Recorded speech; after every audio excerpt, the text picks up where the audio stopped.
Welcome back, and today what we're going to be talking about is the Immortal Codex stage that actually just closed, the Mother of Crows.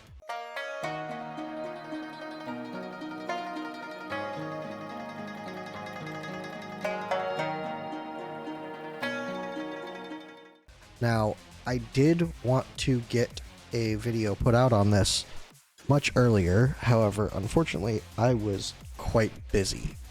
So, I didn't have a whole lot of time to get any videos on Mother of Crows out. I would have liked to at least put a few strategy videos out and all that. I didn't even get too much of a chance to test it out myself. Let's see. Let's go ahead and claim this. I got top 3%, so that's cool. A+. Let's see if it shows me. Yeah, so this was my top score. I can't really see what my other scores were. I think I only tried it out like 2, maybe 3 times, to be honest. And this team is what netted me the best. Honestly, I feel like I could definitely do better, but there's no real way for me to test that right now. It was an interesting codex. It did revolve a little bit around CC effects, but the main thing that it focused around was single target damage. The more single target damage you had, the better. It was all flying units, and there were no ground units that you could place. So it had to be either mages or marksmen, and marksman, as normal, is one of the best single target damage units around. Now, Basilbub here, he provides some CC, but he can also fit 4 units in his range for this specific codex, whereas any other unit you're only fitting, I think, at most 1 or 2.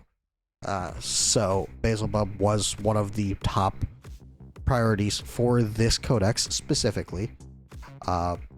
Boreas, he provided some CC with his freezes across the map. He also provided a good bit of damage because he did do quite a bit of damage himself. So that's what he was there for.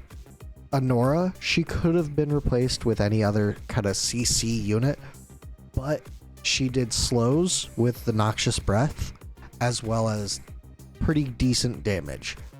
She does do some solid damage herself. Silas was here for just the damage. He hit hard. Same with Yovar. Yovar was here for Lord bonus for these two, as well as just damage himself.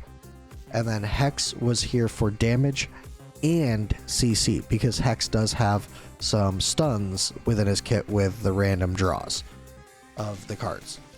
So that was the premise of this team. Pretty much you slow rolled it through. You waited until you had a good buff or debuff that you didn't mind too much.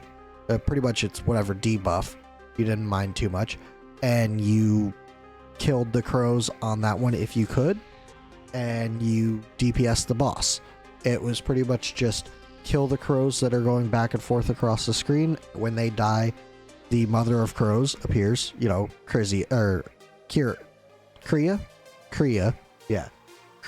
appears, and you can damage her for a short period of time.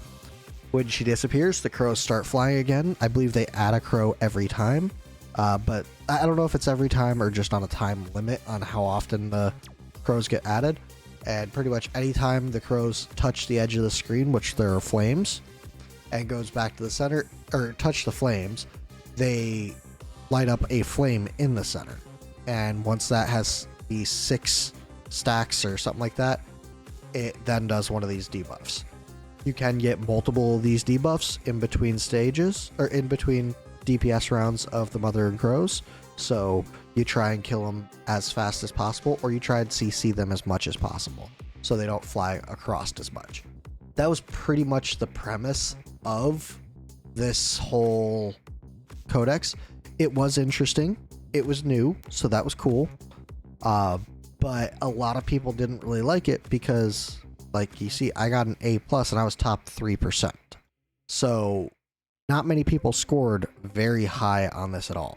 The Lord of Sticks here, I just auto ran it. I'm pretty sure these people weren't even geared, so that was on my fault. I was planning on going back and actually getting a run on it done. I didn't get back around to it. Conquer, I was planning on updating that as well. Didn't get around to it. Like I said, I've been really busy the last couple weeks, so some of this content has kind of fallen by the wayside. One other thing I will say is this Immortal Codex coins, they do carry over. Immortal Sovereign, they do carry over to next week's, or the next time it's open. So I generally only buy these two, and sometimes I'll buy the diamonds. Like this time I'll buy the diamonds because I am very low on diamonds. That 500 diamonds is helpful, but I'm still at 16,000. So the next time this opens back up, immediately I can buy these ancient summons. So that's just a little tidbit of information. I know some people do not know that. Back when the game first started, I know I tested it out. I'm pretty sure a few other content creators tested it out, but it was one of those things that we talked about, and then if you came in new afterwards, it was never really mentioned again because it's not looked at as super important information, but it is handy to have. Yeah, so that is the Immortal Codex. I wish I could have shown you a little bit more. There are other creators that did put out guides in a timely fashion, unlike yours truly, but I will try and stay on top of things for you guys. It's just like I said, it's been a hectic few weeks. So yeah, I'm actually going to get some content out on the gear raids in the next couple days. So I haven't beat 23. This is pretty much a damage check. These are damage checks. You need units, but this is mostly gear. That's just all there is to that. That's how Gear Raid 1's always been. There's a clear moment when you're ready to beat it. Gear Raid 2, I've beaten up to 23. I haven't done 24 yet. I just haven't had the time to spend on it. I might be able to get this. I'm not sure. But yeah. And then Gear Dungeon 3, or Gear Raid 3, I have not even done 22 yet. I've just been, like I said, I've been extremely busy.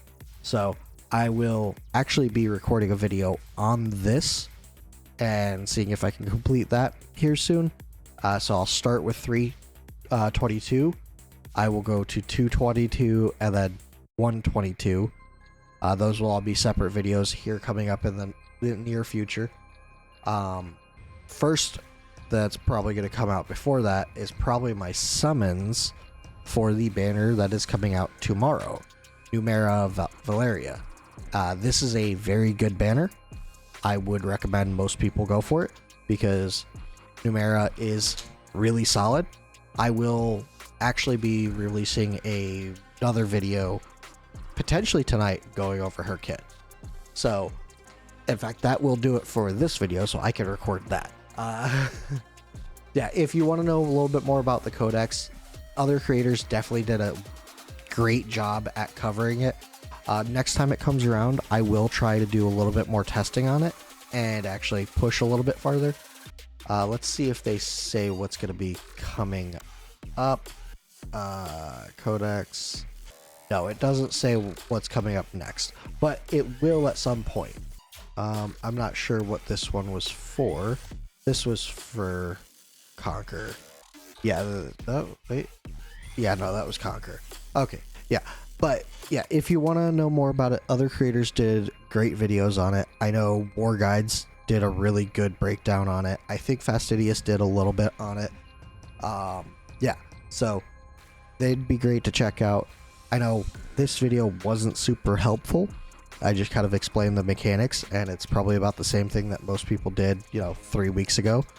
But if this did help you out at all, or if you found it interesting at all, I'd appreciate a like. If you want to see anything in particular, let me know, and I will definitely get that out for you as soon as possible. And I appreciate you guys watching this long. I will see you guys in the next one. Thanks. Bye.